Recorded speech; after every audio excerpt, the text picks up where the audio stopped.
कार्तिक मास के शुक्ल पक्ष की एकादशी पर भगवान विष्णु के शालिग्राम रूप और माता तुलसी का विवाह किया जाता है।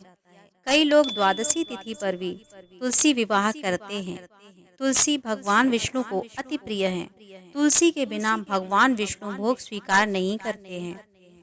तुलसी पूर्व जन्म में एक लड़की थी जिनका नाम वृंदा था, जिनका जन्म राक्षस कुल में हुआ था।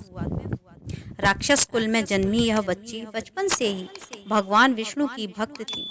जब वह बड़ी हुई तो उनका विवाह राक्षस कुल में ही दानवराज जलंधर से संपन्न हुआ। राक्षस जलंधर समुद्र से उत्पन्न हुआ था। वृंदा बड़ी ही पतिव्रता स्त्री थी, सदा अपने पति की सेवा किया करती थी। एक बार देवताओं और दानवों में युद्ध हुआ।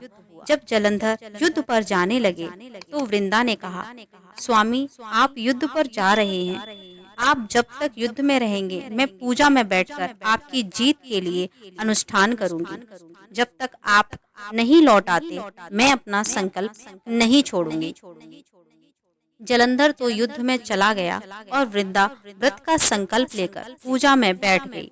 उसके व्रत के प्रभाव से देवता भी जलंधर को न हरा सके। सारे देवता जब हारने लगे तो विष्णु जी के पास पहुँचे और सभी ने भगवान से प्रार्थना की।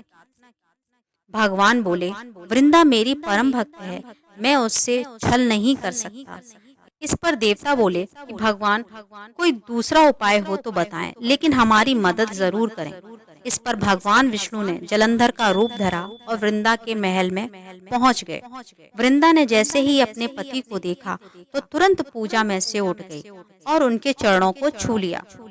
इस कार्य में प्रभु ने छल व कपट दोनों का प्रयोग किया। इधर वृंदा का संकल्प टूटा, उधर युद्ध में देवताओं ने जलंधर को मार दिया और उसका सिर काटकर अलग कर दिया। जलंधर का कटा हुआ सिर जब महल में आ गिरा तो वृंदा ने आश्चर्य से भगवान की ओर देखा, जिन्होंने जलंधर का रूप धर रखा था। इस पर भगवान विष्णु अपने रूप में आ गए और कुछ न बोल सके। वृंदा ने कुपित होकर भगवान को श्राप दे दिया कि वे पत्थर के हो जाएं। इसके चलते भगवान तुरंत पत्थर के हो गए। श्राप को प्रभु ने स्वीकार किया, पर साथ ही उनके मन में वृंदा के प्रति अनुराग उत्पन्न हो गया। सभी देवताओं में हाहाकार मच गया। देवताओं की प्रार्थना के बाद वृंदा ने अपना श्राप वापस ले लिया। इसके बाद वे अपने पति का सिर लेकर सती हो गईं। उनकी राख से एक पौधा निकला। तब भगवान विष्णु जी ने उस पौधे का नाम तुलसी रखा।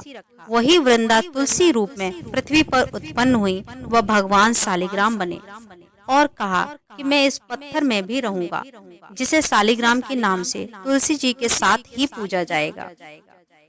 इतना ही नहीं, उन्होंने कहा कि किसी भी शुभ कार्य में बिना तुलसी जी के भोग के पहले कुछ भी स्वीकार नहीं करूंगा।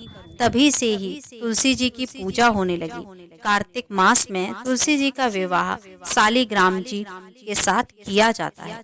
देव उठनी से 6 महीने तक देवताओं का दिन प्रारंभ हो जाता है।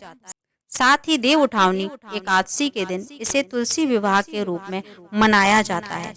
अतः तुलसी का भगवान श्री हरि विष्णु शालिग्राम स्वरूप के साथ प्रतीकात्मक विवाह कर श्रद्धालुओं ने वैकुंठ को विदा कर देते हैं।